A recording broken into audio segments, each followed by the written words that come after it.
circling yourself with the right people is critical. And also the humility and vulnerability of being human is a lost art, and we need to bring that back. And I see people doing it more and more, and I want to encourage anybody who's listening to this, be real, be vulnerable, and have the grace to say, one, I need help, but also the idea of helping other people doesn't hurt anybody. What is the cliche? Like there's plenty to go around. There's plenty of pie or pizza or whatever you want to say.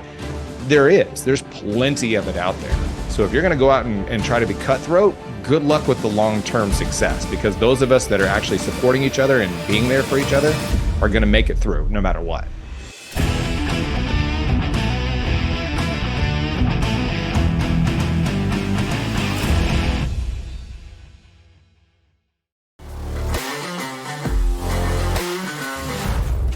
Hey, it's Amberly Lago. Thank you so much for tuning in to True Grit and Grace, because I have a real treat for y'all today. One of my really good friends is on the show. And you know what? With the daily push to increase success, enhance our life balance, and maintain our mental health, it becomes tricky to keep your feet underneath you. That's where emotional intelligence serves you as your greatest skill. And y'all, I have the expert, the king of emotional intelligence, my good friend, Rich Bracken, with us today. He is an acclaimed thought leader. He's a television and media contributor. I'm sure you've probably caught him on the news. He's always speaking all over the world, sought after speaker. He does webinars. And he is going to tell us today how we can level up our life, create better relationships. And thank you, Rich, for being here with us. Amberly, Welcome it's such a to the pleasure to show. see you. Welcome. Like we're gonna have a blast in this episode. I don't care. Like this is gonna be a party with empowerment. So we're gonna have a good time. I'm so excited to talk with you. Oh my goodness. Well, we've been really trying to get this going for probably a year. 100%. And I think the one thing that I'm thankful for, well, a couple things I'm thankful for. Number one, that you are so patient and so gracious and so amazing yourself. And number two, that you're from Texas, because you know how to wrangle people. And so I've needed that wrangling to get this done. So you finally have roped me, and I am here, but I wasn't running too fast because I really wanted to do this. So I'm excited to have this chat. Yes, I am so excited. And you know what? You have been such an incredible friend. I have to say, y'all, like, there have been times when I'm like, I don't know how to work this, or I'm struggling with this, and Rich, you have set up Zoom sessions to help teach me about technology, especially when there was not as much travel in the speaking industry. And we were doing during the middle of COVID, and we were doing a lot of virtual presentations. And your virtual presentations are absolutely amazing. And I think that you're such an incredible speaker because of your background, being a former DJ traveling all over the world. But I also didn't know that you were a former football player. Yes. I have a lot of hats. My life resume is pretty bonkers. That's probably we can make a saga series on your podcast about this, which we won't do, but there are a lot of random things about me that are just fun to drop in. But yes, I used to be a college football player. I was a heavier child. And as I was shy about that status at first, but then a friend of mine brought me into junior football. And so I found an identity through that. And so I was a lineman. I was a protector. I cared for my friends. I made sure that nobody got to the quarterback. And at the same time, I was playing linebacker. And so in college, I was a 250-pound linebacker in college. And so, yeah, so to How this much are year, you actually, now? How much do you weigh I'm now? about 170 pounds now. That's crazy. Um, It's like you lost a whole person. I did. I lost and I used to say I lost a Backstreet Boy, but now they're a little bit older like I am, and they're not as tiny as they used to be. But I lost 100 pounds, and I've basically kept off 80 to 100 pounds for now 25 years. And so this is the 25th anniversary of the weight loss journey that I started on. Now, I will always say that I'm a fan of cheese and carbs, so it's never going to be it's never going to be as low as I would like it to be. But that is part of my journey as well, and that is, teaches me resilience, teaches me dedication, but also teaches me emotional intelligence and balance. Because as diligent as I would like to say that I am, I also fall off the wagon. I'm Southern too, and so when I go home for the holidays, like all bets are off as far as dedication on healthy food. Yeah. So it is really, it's been a phenomenal journey. But yeah, that football playing background is definitely part of it. Wow, Rich, for as long as I've known you, I did not know that you had that weight loss journey. That's Mm-hmm. like a whole topic in itself. Mm-hmm. But I have to say, I want to let the audience know how amazing you are, like as a friend. There have been times when you and I have, as speakers, have been able to have talks and lift each other up, because Mm-hmm. it's not always easy, Mm-hmm. when like maybe we don't get booked for that job, or, Mm-hmm. we're thinking we're on hold for one job and we don't get it, or just the struggles of being a professional speaker. And I have to say, thank you.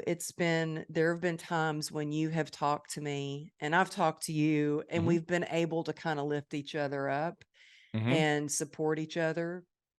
And you're just such a good person that I want my audience to know, like, you were teaching me how to do things virtually. You don't see it as like a competition, but how can Mm-hmm. we help each other out? And Oh, that's absolutely. really rare, Mm-hmm. to have somebody that really does that. So I just appreciate you so much. Well, I appreciate you too, and thank you for saying that. I think a couple of different things. One, you've helped me just as much as I've helped you. It's been a reciprocal relationship and friendship here.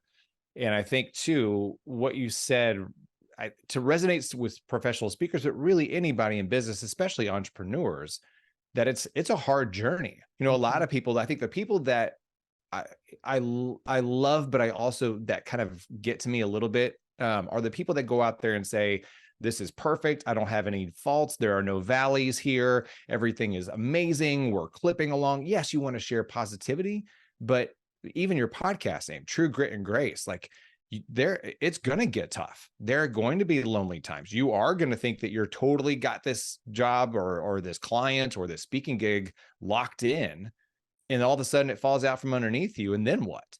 And so I Mhm. think, one, having friendships like we have, and when you circle yourself with the right people, those downtimes aren't as deep as they could be, because you have those people that you can go to and say, "Hey, look, I thought I had this huge thing lined up and it fell through." You and I have Oh, talked about those kinds of situations before. So for the sure. circling yourself with the right people is critical. And Mhm. also the humility and vulnerability of being human is a lost art, and we need to bring that back. And I see people doing it more and more, and I want to encourage anybody who's listening to this: be real, be vulnerable, and have the grace to say, one, I need help, but also the idea of helping other people doesn't hurt anybody. The what is the cliche? Like there's plenty to go around. There's plenty of pie or pizza or whatever you want to say.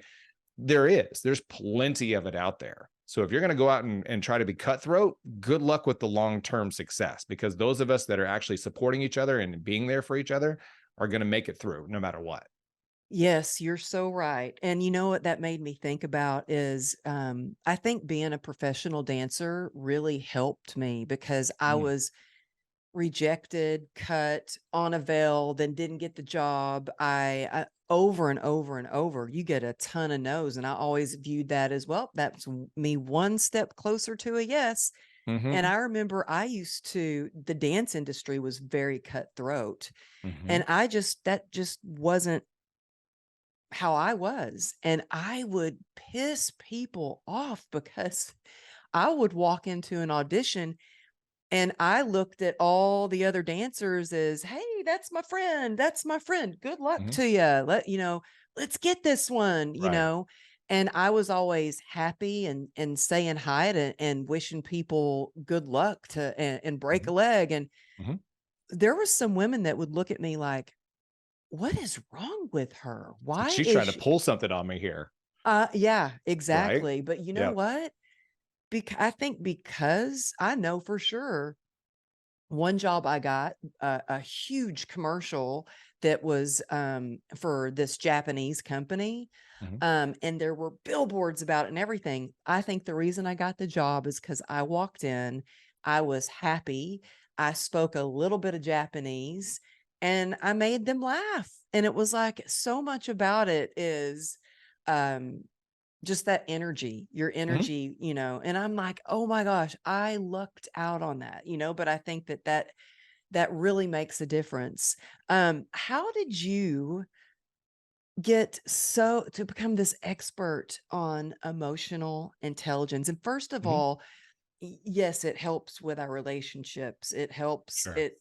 And what I'm blown away by is that what the numbers say, I think 85% of people think they have Mhm. strong emotional intelligence, but only 15% actually do. Mhm. So, first of all, tell us a little bit about what exactly is emotional intelligence and why is it so important? And how did you get to become this expert in it? Because you Sure. are all over the media talking about it. Yeah, so number one, I think there are several different schools of thought of emotional intelligence. I am a simpleton by nature, and I typically can't count higher than 10 without taking my shoes off. So I keep it really minimal, especially when I'm conveying it to audiences and on the news and whatnot. But really, emotional intelligence to me is the ability to understand and navigate your emotions while understanding and observing and navigating the emotions of others. And that is personally and professionally, because and I always say in my presentations and when I'm sharing it in the media, like you have to interact with other people unless you have found that island paradise and just disconnect, which sounds amazing on certain days. You're going to have to interact with other people. And so how I got into it was actually because I wasn't exhibiting my own. And I was working in the legal world. I wasn't an attorney, but I was working on the business professional side. And I was so stressed and anxious, and I was burning the candle at both ends because I thought I had to. And that landed me in the ER because I thought I was having a heart attack. Luckily, I was only having a massive panic attack, which I never Oh, thought I'd ever say that out loud. But the doctor, and this is all serendipitous, and I'll share why. The doctor shared with me, we talked through my lifestyle and things that I could change. And he mentioned this book that he was reading called Emotional Intelligence 2.0, which, Dr. Travis Bradberry is my favorite thought leader on this. And so I dove into the book. Now, why it's serendipitous is because doctors have the lowest emotional intelligence of any profession. And second is attorneys. So here I am working yes. in the legal world, talking with a doctor who's exhibiting and studying emotional intelligence. So this was meant to be. I was meant to be, again, something I never thought I'd say out loud. I was meant to be in that ER on that bed, hooked up to that EKG machine, Wow. Wait, what was the because name of that book again? Who was it by? Emotional Intelligence 2.0.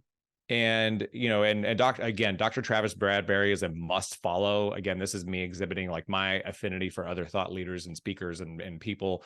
He's fantastic. Like I think the world of him, and hopefully one day I get to meet him because he transformed my life in so many Wow. ways. So Travis, if you're listening, let's talk. I'm sure But he's listening to I this guarantee you show. he is. He's probably, he's exhibiting and leveraging his own emotional intelligence by relaxing and listening to the True Grit and Grace podcast. So through the education that I was putting myself through and through the application of it, I learned the benefits of emotional intelligence. Now, a couple of quick things. One, the main thing that I think is phenomenal about emotional intelligence is that it's universally applicable. Everybody could learn to use and leverage and improve their emotional intelligence. And every company, if you're not investing in emotional intelligence training in some shape or form, you're leaving millions on the table. Period. I will say that with 100% confidence. You are leaving a ton of money on the table because emotional intelligence improves everything within your organization, but also improves the individuals as people. So Mhm.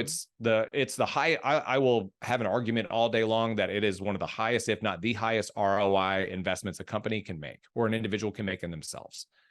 The other thing that is fantastic about emotional intelligence outside of its universal applicability is that you can increase your emotional intelligence. So your IQ hits a certain ceiling as you're getting older. Now, for people like myself, that sucks because we hit a low ceiling, but we can leverage our emotional intelligence. Actually, having a higher emotional intelligence makes you more valuable. And it has about 65% to do with your performance as a professional. Emotional intelligence does. So you can be really smart, but if you can't communicate, if you can't manage your emotions, if you can't relate to other people, or you can't listen, you're not going to hit the potential that you need to hit.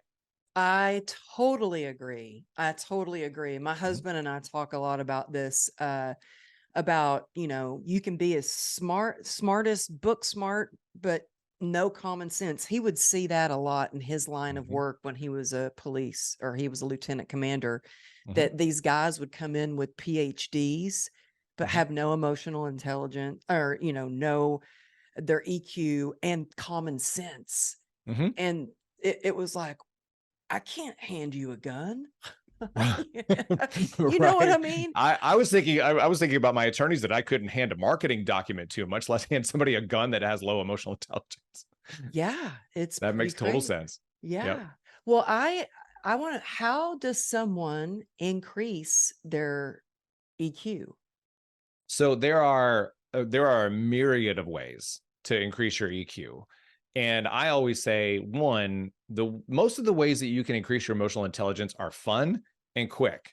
And I even have a document that I share with all of my audiences when I speak, and I'm happy to share with your audience as well. That Yeah, are if you 50. can, we'll put that link in the Yeah, show absolutely. notes. Yeah. So it's 50 ways that you can increase your emotional intelligence in under 5 minutes.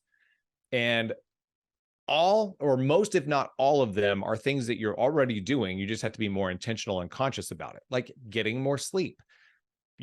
I use music, and you mentioned the DJ thing earlier. I use music not only as a way to increase my emotional intelligence and increase and help others increase theirs, but it is something that I've actually based a couple of my keynotes around, is that the element of music helping you navigate how you handle your day, how you handle different situations, how you handle your motivation. But by taking more intentional time, because as we think about our work days or our lives, most times we just kind of hang on for dear life. I always give the comparison when I used to watch movies with my grandfather. He loved old Western movies. In almost every single movie, there was that scene of the guy that was hanging onto the rope being dragged through the dirt by a horse. Like, just, you're hanging on for dear life. Your day is running away from you. That's how some days feel like. And then you get to the end of the day, and you're like, what in the hell just happened?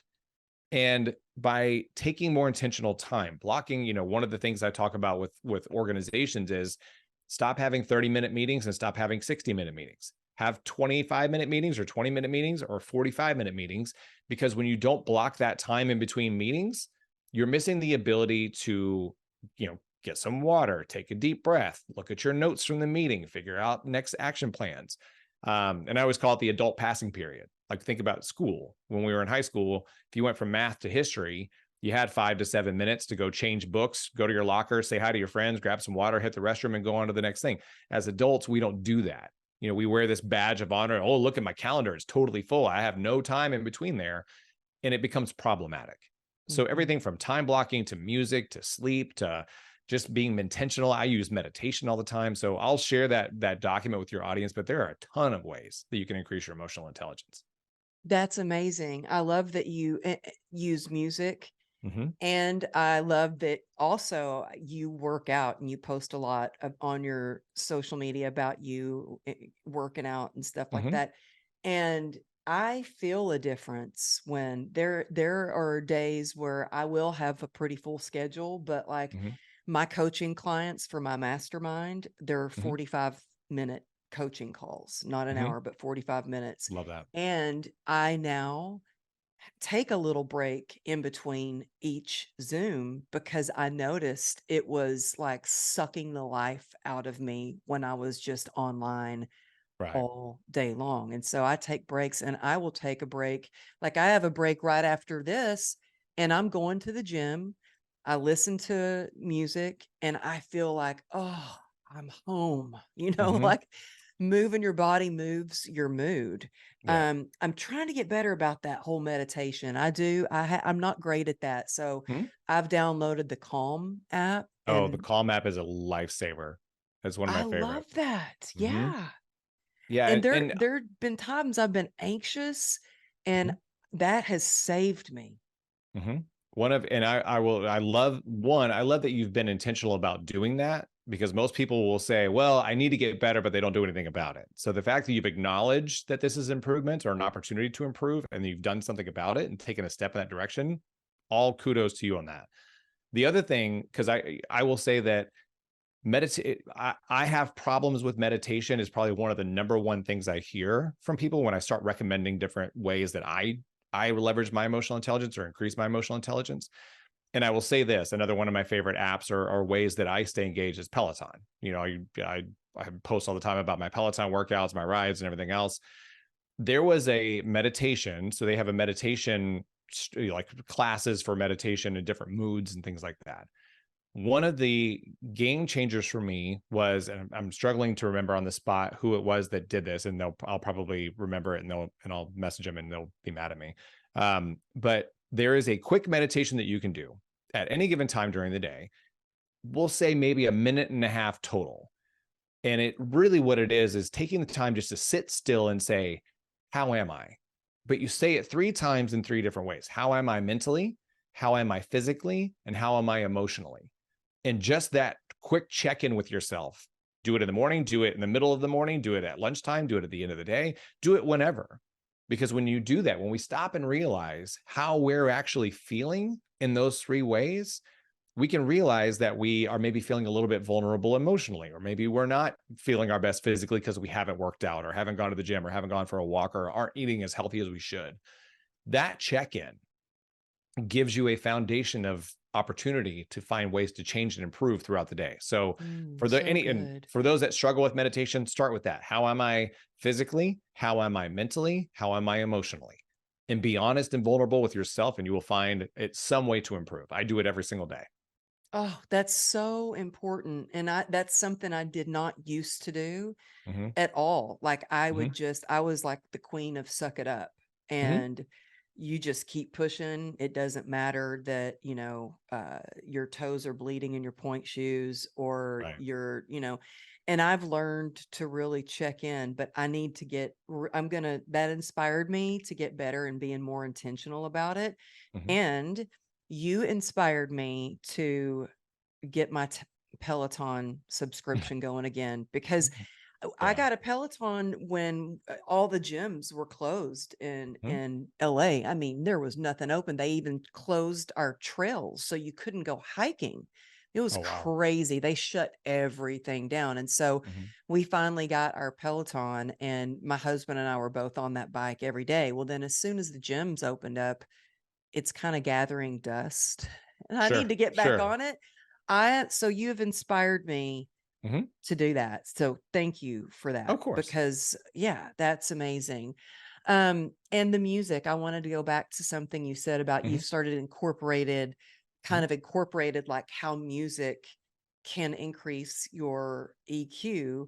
I'm just curious about that keynote presentation. Because Jesse Itzler is a friend of mine, and I went to go see him, and this could be a cool idea for you. He has a DJ. Did you know that? I did not. His keynotes. Oh my gosh, he's out of this world. He has a DJ that goes with him to do a keynote, and that DJ knows exactly what to play and what sound effect and what music during his keynote. So when you're giving your keynote about music, are you actually playing music? Oh yeah.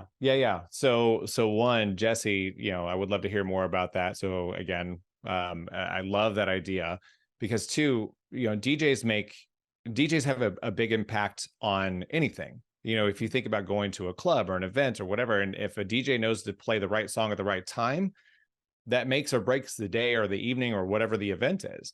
And in my, I DJed for 25 years. I retired at 40. That's a whole nother story, but I'm actually getting back into it because of the incorporation of music in my keynotes. So when I do my keynote Tune In, which I'm actually morphing into one called Soundtrack that I'm very excited about, I actually play music samples. I bring in different, emotions through music, but really I help the audience understand how something simple like a song or the right song at the right time, whether it's you're trying to lick your wounds and bounce back and be resilient, or you're trying to be confident and you need the right pump up song, or you feel yourself starting to get into a bad mood. What song can I play to put myself in an immediate good mood? And the one fun thing that I've been doing with audiences lately is that, so I've got a couple of clients that I've presented to recently that I'll send them a link ahead of time, and I'll have their company submit me a list of their confident walk-up songs. And we build playlists based off of that. And I'll incorporate some of the songs that they've submitted to me, but then I create this playlist for them after the event to have something to kind of carry the event forward. But really, That's so during the cool. presentation, I have a sampling machine. I'm incorporating my new DJ equipment. So it's going to be a full production. And it's a That is blast. so cool. I always love when we get to do a check-in. Yep.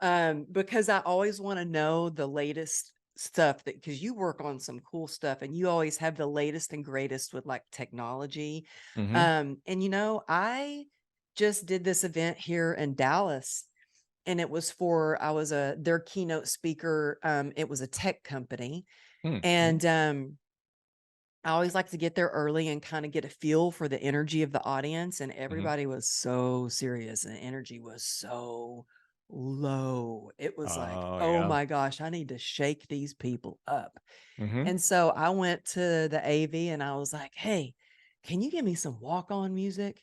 Mm-hmm. Can you give me some Uptown Funk? And Mm-hmm. so I came on and they probably thought, who's this girl? What the hell is going on?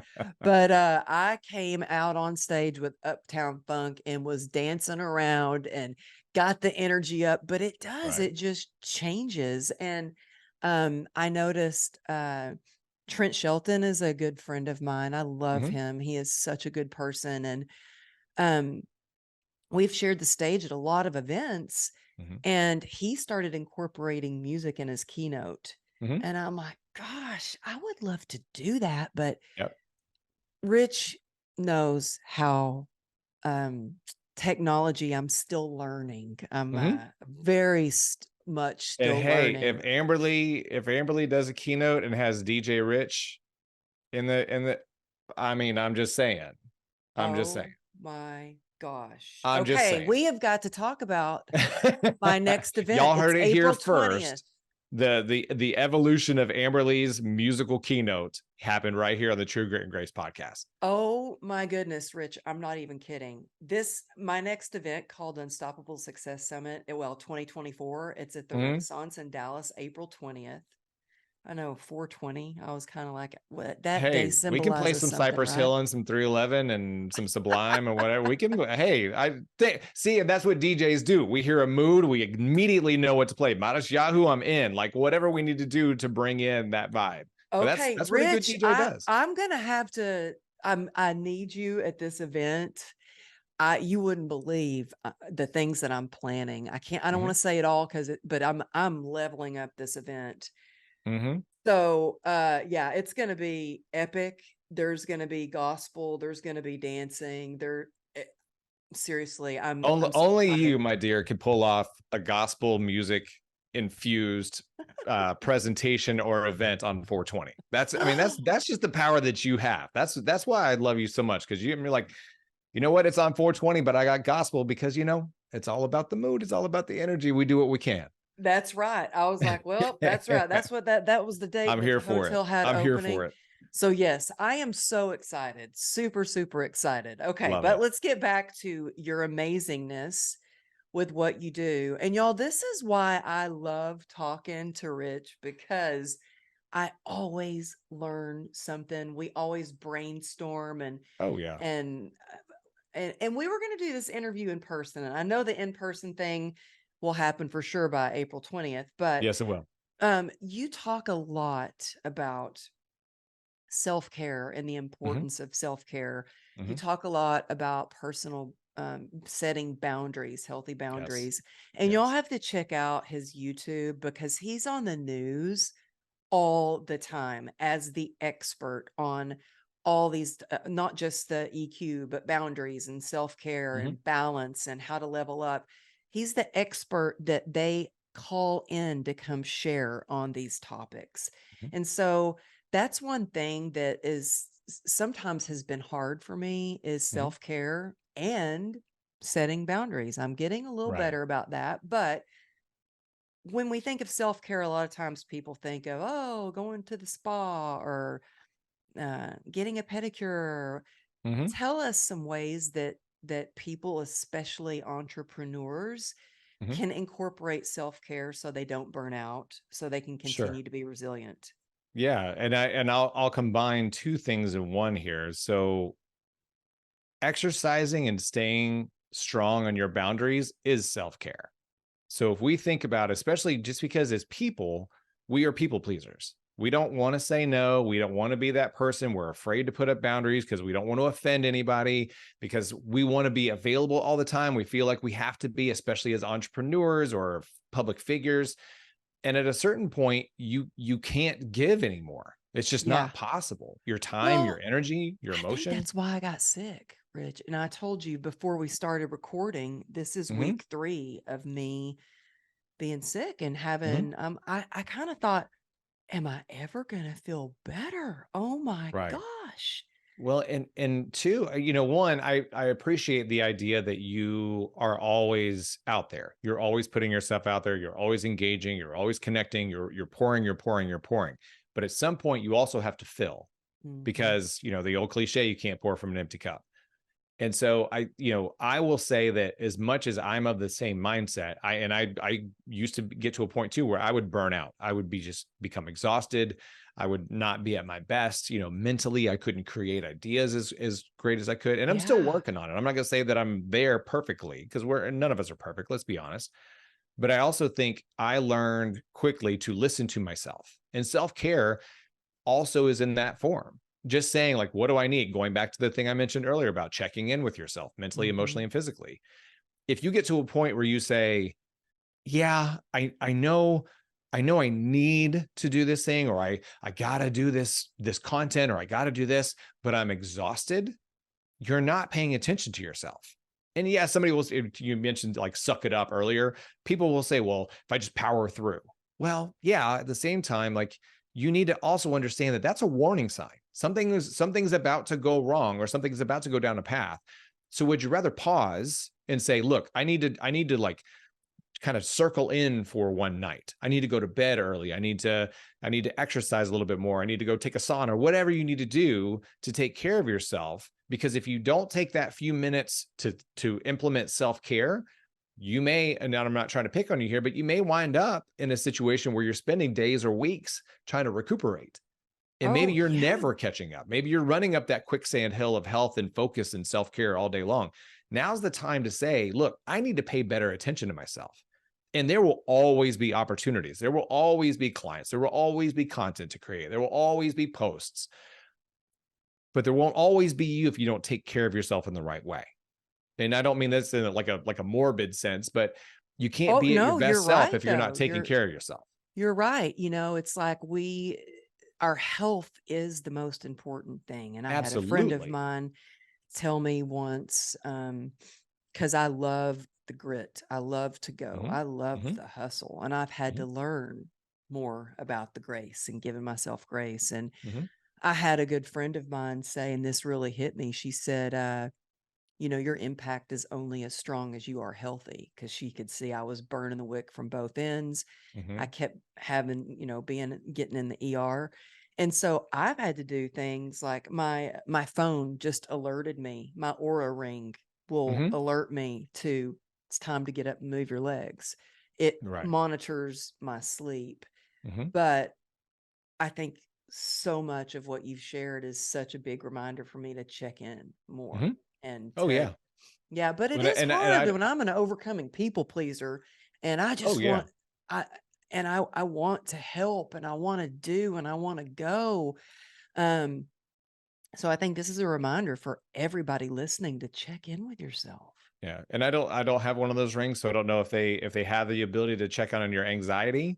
But those are the things that we tend to ignore the most: our anxiety, our stress, and those types of situations that we ignore because we're like, oh, well, if I just do the thing, I'll be fine. Or if I just go figure this out, it'll be fine. No, when you have stress and anxiety, if you don't deal with it right there, it's like that app that you don't close out on your phone. It's going to pull on your battery all day long.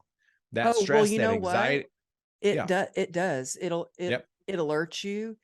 And in fact, this is how big of how stress and anxiety affects us. It affects our sleep. Hmm. Sometimes I won't know that I've got some stress or anxiety, or I have a lot on my plate, and I check in, and I'm not affiliated with the Aura Ring or anything like that. I Hmm. just I use it for as part of my self-care, and I really like Hmm. it. But it will alert me, your heart rate was not recovering throughout the night. It's time to take Oh, it easy. It will alert you when you're not recovering. It alerts you on your oxygen intake, your REM sleep, your deep sleep. So it will nice. tell you. And it's things where you're like, well, I didn't feel like I was that stressed. But you know what? When you mentioned a panic attack earlier, Hmm. I had a panic attack before. It's scary. They're terrifying. And I Absolutely didn't know terrifying. what that was, but that was a wake up call for me. Yeah. And maybe today is the day that we can say, you know what, Aura, hit up my girl Amberly, the True Grit and Grace podcast, sponsored by Aura. It sounds great. Hey, I'm here for it. I would I'm here celebrate all for day it. long. We need to make that happen. So Aura, Yes. hit my girl up. Thank you. I'm sure they're listening. I'm sure of it. Sure of it. Yep.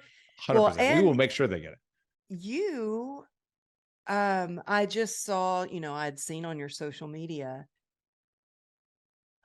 about a blood clot. And I'm like, Hmm. what the heck? Yep.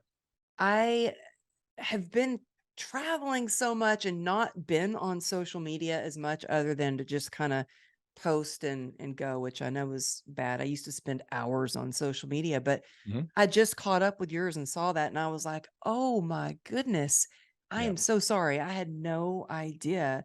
Hmm. But there's always, I feel like, a silver lining in those kind of things because it has inspired you to write a new book.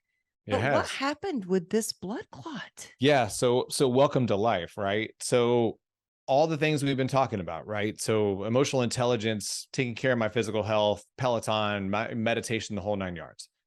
I was coming back from a keynote in Minnesota, and long story short, by the time I got home, and it was a 1 hour flight. So most times you hear about people getting blood clots on flights, or like, international flights or long flights or whatnot. And I thought when I stood up funny from my chair, I thought I pulled a muscle in my calf and it started hurting. So I'm thinking, because I'm not as young as I used to be, I'm thinking, okay, I stood up quick and pulled a muscle in my calf. Get home, and my right calf is twice the size of my left one. Oh my gosh, Rick. And in a previous life as a medical sales rep, I actually sold a device that detected DVTs or blood clots. And You so are I kidding probably, me. no, just total, again, the irony and serendipity of life, right? So I know more about DVTs and blood clots than your average human should know. And so I went home that night, iced it, got it up. The swelling reduced a little bit, but wasn't perfect. So a couple days later, it's not better. I go to the urgent clinic, and I said, okay, I either tore my calf or I have a DVT. One of the two. That's all this could be. And so they evaluated me. They said they didn't think it was a torn calf, but they didn't have an ultrasound machine. Go to the ER, and you need to rule out a DVT. Unfortunately, the first hospital I went to grossly misdiagnosed me, because the doctor said, and I quote, "I can tell by looking at you that you don't have a DVT." Oh my That's gosh. that's not possible. You can't look at someone and tell if they have a DVT. Of course, I'm trusting my medical professional. I go home thinking I have a torn calf. She knows better than I do. She's a doctor. So a couple days later, go back to an orthopedic. They say, I don't know why you're here. You don't have a torn muscle. Go to the ultrasound clinic and get your leg scanned immediately. Get my leg scanned. I had a blood clot from the middle of my thigh past my knee down to my calf. Oh my And no gosh. idea where it came from, no idea why it's there. I've you know theories and speculations or whatever. I'm going to have blood testing because I think it may be genetic. But I wind up in another ER, and the doctor I got connected with in that ER, she herself had been through a blood clot. So again, timing and serendipity, that she knows exactly what she's talking about. And she said, had you followed this other doctor's advice for a few more days, you may not be sitting here. And that alone rocked my, you don't ever want to hear somebody say something like that. And so that night, I'm at home, chilling out on the couch, my mind is spinning. And I said, okay, all things considered, if tonight was the last night that I'm here, if this all ends tonight, not that I live my life with regrets, because I don't, but what would I be upset that I left on the table? What have I not done that I should have gotten done? Or what was I too afraid of? Or what did I let imposter syndrome get the best of me on that I didn't do? And so I said, okay, from this point forward, all bets are off. No more hesitation, no more blocking of ideas, no more boundaries for me as far as creative expression. Not that I had a huge problem with it, because obviously you can tell from my background. If you're listening, you should see my background on my Zoom. It's pretty bonkers. But I just said, okay, whatever. Let's just let it all come out. Let's just, I don't want to have anything left on the table from this point forward. It's like bonus time. So it's been almost 2 months now. In the 2 months since that moment, I have started writing my first book, because I've always wanted to write a book, just never knew what I wanted to do. And I'm also starting to write a TV show treatment. And so it's an idea that came to me. And I think the lesson here is that when you take the limitations off of your own mental creativity and your own abilities, amazing things can happen. Because I will say, with both the book idea, the TV show idea, and some other things I'm working on, these all were probably suppressed because I didn't, well, nobody wants to see my show, or nobody wants to, somebody's already talking about that, the typical imposter syndrome conversation, because we all go through it. But I will say, without a Thank you hesitation, for sharing that, thank because you. Well, thank you for giving me the that we ability all to. go through that Oh, imposter absolutely. syndrome. Yeah. And I mean, I appreciate you sharing that, because you have achieved such luminous success. You are so smart. You inspire me beyond words. And that's, I think, one of the reasons that we became good friends, is Mm-hmm. because we keep it real with each other. And We do. you admit, hey, we all have imposter syndrome sometimes. Mm-hmm. I'm getting ready to go do this big talk in Vegas. Mm-hmm. I like, my heart starts pounding. So I'm like, Mm-hmm. they really want me to Right. speak at this event? And so you are inspiring me and reminding me of, what are we waiting for? We're Mm-hmm. not guaranteed tomorrow. We're guaranteed right now Right. to just go for it. Mm-hmm. And you know what? I was in the ER. I went septic, and the doctor Mm-hmm. told me if I would have waited one more day, that could have been it. So I Sepsis is get it. scary. Yeah. I get that. But what do they do? I want to go back to that blood clot. Sure. What do they do to get rid of that? So I've been on blood thinners, because that's the first thing you have to do. Like, they put me on blood thinners immediately, which helps. Obviously, if you think about, if you had a pipe, and and you ran some water through it, if that's the way your veins are supposed to flow. Now, if you put in, let's just say you put in some Play-Doh inside the pipe, and it condensed the ability for the water to flow through, that's what a blood clot is. It's restricting and constricting the vein itself. And so by thinning the blood, it actually lets it flow through easier. And then I also take some natural enzymes to help battle the blood clot itself. Now, it's typically a minimum of a 3-month recovery. I had an ultrasound because I was going to be traveling for some presentations. So I wanted to have an Are ultrasound you just to see if supposed it to was. be traveling on a So, plane? yes, if you do it correctly. And so, Okay. one, I had an I'm just care ultrasound. about you. Yeah, I appreciate that. And trust me, I'm smarter than I look. And I'm also very hard-headed, but I also am willing to take advice, especially from the right medical professionals. So I had an ultrasound to see if it was progressing in the right direction first, which it is. So good news there. But then also precautionary. If you drink lots of water, if you move around, if you take Tylenol, like, those things help. And I will also say that I'm going to start a new fashion trend. Y'all, compression stockings are in right now. I rock some amazing bright pink. I have a pair of compression stockings that look like that old fruit stripe gum. So, like, I'm here to say that I compression see you stockings are rocking hot. those compression socks I on social mean, media. I I had a yeah. whole collection of compression socks. I would sometimes have to wear 2 or 3 on my right leg. Oh my And they gosh. actually this sounds crazy, but I woke up from one of my surgeries, and I had 2 incisions right around my pelvis. And I'm like, what the heck? I had surgery on my leg. Why do they put these Right. incisions? And they actually put filters in my femoral artery because they were so worried about Mm, a blood clot coming yep. up and killing me. So they actually put a filter in there. And a year later, they went in and they went all the way in through my neck, all the way down to that, and took the filter out. Oh, Is that crazy? oh They my put gosh. me out for it though. They put me out. I Oh, I wasn't would awake. hope. If, I wasn't awake if during I that. was gonna say, if you want to tell the story about True Grit, it's yeah, they did an artery surgery with no medication. I'd be like, oh my God, Amberly, come on.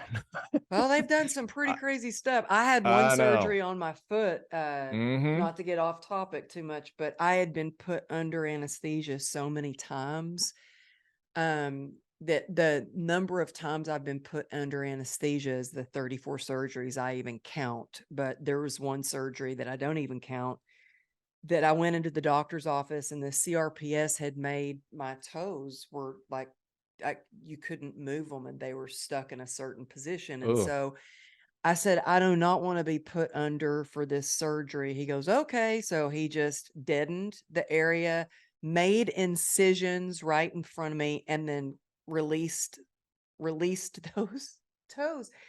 Oh, the sound of it was like so ooh. cringy, but at least I didn't have to be put under anesthesia. So I was awake for that one, but I didn't feel it. I only felt the shots he gave me. I thought I was tough to an extent, but you, Amberly, you just blew me. Like I can't. Like the idea of that is, I don't know if people can see me right now, but I'm like, I'm just, you have all my respect. Like there's no way. I It mean, was I crazy. for the most part, if I could, I would knock myself out to take out a hangnail. So the fact that you went through that with no anesthesia, but I mean the deadening I love anesthesia, you. but You are so funny. good Lord. Like if I had an ingrown hair in my face from shaving, like give me like knock me out and get that bad boy out. But Oh you my blow me away. gosh. Oh my gosh, you are so funny. Well, I do you have a title going back to your book? Do you have a Yep. title for your book? I do. I have a working title. And it is, I'm glancing over here to my whiteboard, which my wife made me get because I have way too much stuff that just flows through my head every single day. And it's called Playful Innovation.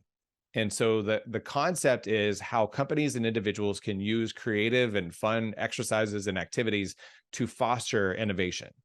Because so many times companies will call themselves innovative, but it's forced innovation, or it's limited innovation, or it's innovation but you have this budget, or you have this timeline, or we've got to do these things, or it's so many companies restrict themselves. And it was born of the idea of going back to the blood clot story of me saying, why not? Because that's always been one of my mantras, like, why not? What's the worst, and you work through that mentality.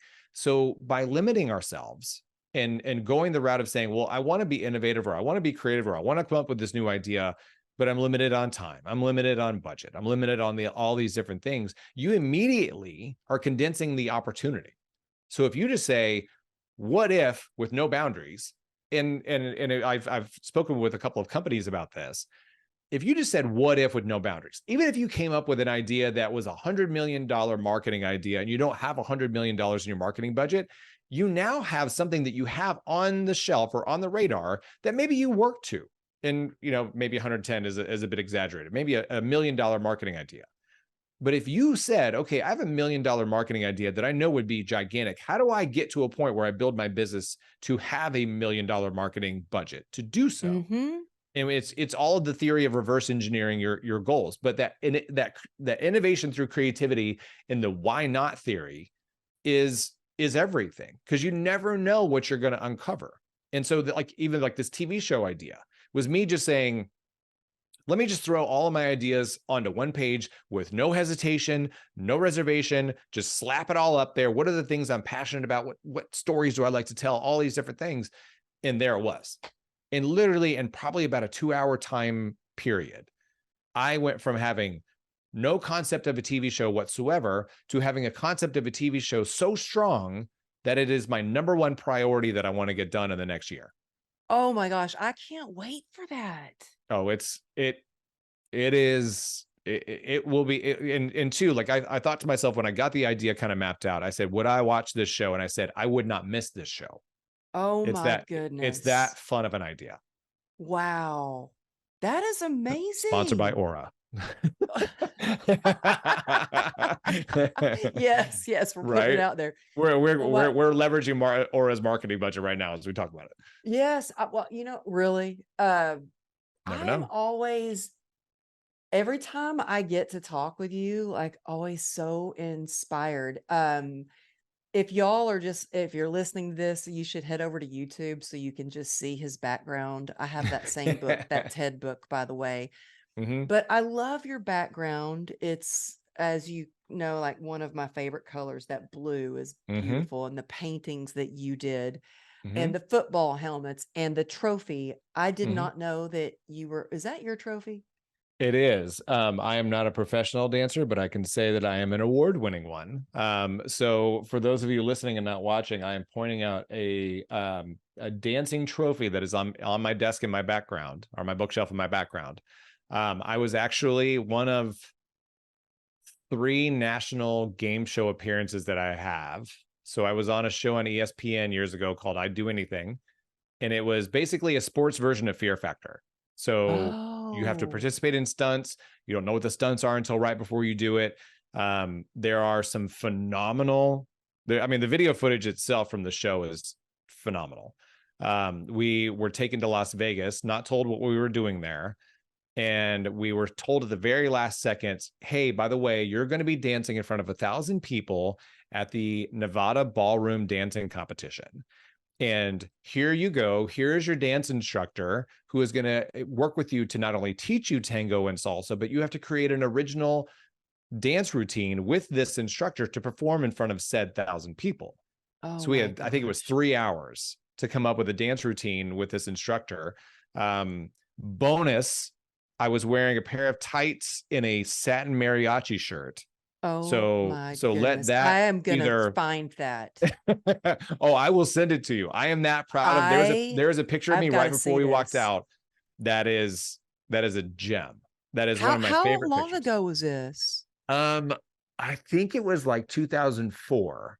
Um, but it By was the a phenomenal way, experience. Yeah. this shirt that I'm wearing right now was actually my costume for one of the last speaking gigs that I did. Mm-hmm. Right. They said, we do want you to do a keynote, but by the way, there's a surprise finale, and we want you and this professional dancer and the event planner, who's also a professional dancer, to do a dance. So I had an hour I haven't danced since my motorcycle accident like that, or Right. choreography. I had an hour to learn a routine, um, and go perform in front of this entire audience. And it was so much fun. Oh But I my guarantee gosh. you, because to me, I think, especially as a professional dancer, and I've had friends that have been professional dancers or have danced in college or whatnot, it's almost like riding a bike. Like you can pick up on it. Like you're either a really good dancer or you're not. So I guarantee you the hour that you had to prep, I guarantee you, because I've seen you dancing on stage a couple times, I guarantee you knocked that choreography out of the park. I had 3 hours and I laughed at myself the entire way through the routine. I I still can't wait won. to see this. Oh, it's phenomenal. And I will say this, it'll either bring you immense joy. It should bring you immense joy because it's not you dancing if you watch this audience, but it's also something you kind of can't unsee. So viewer discretion advised. Oh my It's goodness. pure comedy. It is pure comedy. I own it. I love it. I did it. It's not something I'm embarrassed by, but I'm like, yeah, I stepped into that opportunity and I rocked it. Spandex pants and satin mariachi shirt and all. I love it. Every time I talk to you, every time I get to talk with you, I just learn something new, something fascinating, that you never cease to amaze me with all that you have done and all that you have accomplished. And I could talk to you all day. That's how Yes. we are. We get on a phone Yes, we call are. and we could talk. So I so respect your time. We Mm-hmm. have running out of time, but there's one Mm-hmm. more question I wanted to Yes. ask you. How do you, because you talk about mindset and positivity a lot, Mm-hmm. how would you suggest somebody stays positive around negative people? I think it's up to you to determine how you let that impact you. And I had a conversation with my son about this morning, as a matter of fact, on his way to school. So you're going to come in contact with people that are negative. You're going to come in contact with people that are going to have the ability to take your day in a negative way or a downward spiral. That is up to you to set that boundary and say, no, not going this route. And so two things. You can either say, I'm just setting up a boundary and not dealing with this individual and just separate them. Now, if it's somebody that you can't separate from, whether it's a spouse or a coworker or a family member or whatnot, if you have the ability to separate yourself, separate yourself. If you don't, then you need to go into every interaction with that individual thinking, stay positive, stay focused on your energy, tap into what you need to do. And if it goes in a negative way, if the conversation starts to sour, remove yourself. Or say like, hey, look, this is great. Or if it's a coworker, perfect example. I had a coworker once that was always negative, like the Debbie Downer of people that you could work with. And so when it started going that route, and I felt you could feel your energy start changing. You can. Yeah. You can feel your energy change. There's been times where I have had a family member that has come over and it's so negative that I have had to excuse myself, go upstairs and lay down for a little bit and get my energy back up before I could go back down. Yeah. That's and the best way that you can manage that is to say, look, I would love to hear more about this. We have 20 minutes left in this meeting. We've got to get to this, and this. Can we table this for now? I want to hear more about it later. And let's focus on these things. You're redirecting the energy of the meeting. And, not that you're lying, but if you don't get to that conversation later on, maybe you don't. If you do, then it gives you a different venue to talk about it. And you can set expectations at that time. But if you're in the middle of a conversation or in the middle of a meeting and somebody starts taking it in a negative way, hey, Amberly, thanks. I really want to hear more about this. Can we set up some time to talk about this later? We got to get to these other 3 agenda items before the end of the meeting. So let's pause on this for now. Let's deal with these right now and get these done. And then let's set up some time to talk more about your frustration on fill in the blank topic. You're dictating the energy flow. You're dictating the lines and the boundaries. You're also dictating the path to success for you and that other individual. so good. Yeah. I had a coach that I worked with once, and if I ever started to complain, he'd be like, well, what are you going to do about it? No, we need to work. Are you ready to work on the solution? Are you ready you want to complain, or you want to work on a solution and find a solution for that? And I was like, he was like harsh, but it helped because you can go that route, or you can say, do you need me to listen? Or are you telling me so you're looking for my help here? So again, lots of ways you could take it. Okay. What do you have time for one more question? Of course. I've always got time for you. Thank you. If you have somebody that comes to you and they're like, I feel mentally just stuck, what would you suggest for them to do? So I do a couple of different things. So I work with, I do some public speaking coaching. So I'll have people that will come to me and talk about that. And inevitably, like as a highly sensitive person, I usually am the person that somebody says, do you mind if I talk to you about this thing? And I love it because people open up to me. They're very vulnerable with me. It's a blessing for me. So I love it. But a lot of times when people say I'm stuck, I go and say, okay, where are you trying to get to? Because if you're stuck, it means you're looking at something, you're going towards a goal, you're going towards a different life, you're going towards some kind of change in your life. And if you're saying you're stuck, you had some progression, but you need to figure out what got you there. So I establish what they're trying to do and where they're trying to get to first. And then we back up and we say, okay, you were on your way there. What happened? What changed? Is there something that's going on? And we really just sit in the moment and identify, because a lot of times we'll say, well, I'm stuck, or I don't feel like I'm progressing, or I feel like I've plateaued. Well, okay, maybe you've plateaued because the habits that you were incorporating in your life got you to this point of success. And if you want to go higher, because if you feel like you plateaued, you obviously want to go higher, then you need to focus on, okay, what is that next level up? And if I do the same things that I'm doing now, I'm not going to get there. What needs to change? Does something need to be removed? Do I need to change a habit? Do I need to reallocate how I'm focusing my day? Do I need to delegate? Do I need to hire like an Upwork person to take something off my plate? Because when we're stuck, we're overextended or not focusing on the right things. So focus on the goal, understand what you need to do to get there. But in that process, identify where you're currently at. And is that the level that you want to be at? And if so, great. But you wouldn't feel stuck if that was the case. So identify what that next level is and identify the habits and the changes that you need to make to get there.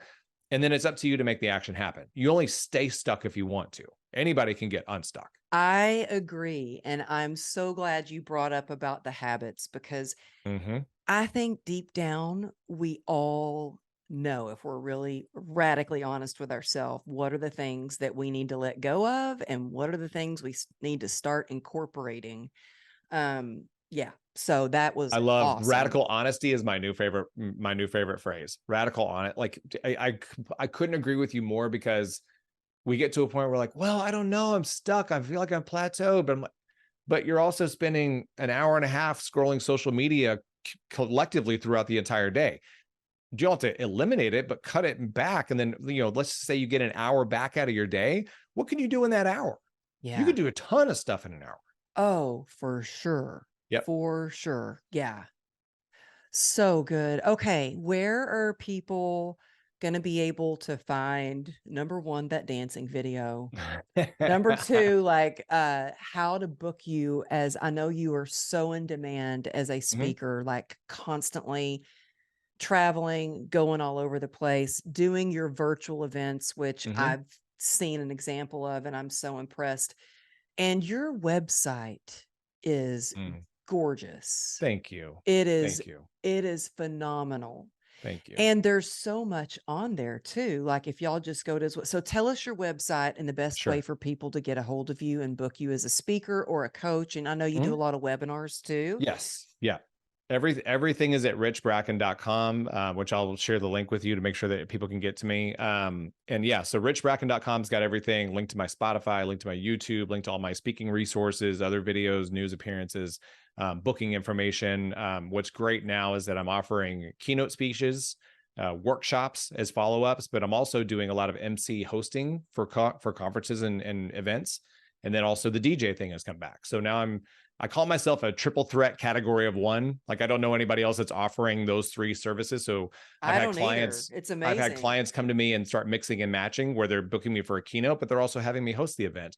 And then they have me DJ the after party. So it's that is incredible. It's so much fun. I'm so like, I love what I get to do. And I know you do too. I'm just honored and blessed that I get the ability to do this, because it's so much fun for me. And until Drew Carey retires from The Price is Right and they call me for that job, like I'm going to write. I love what I do.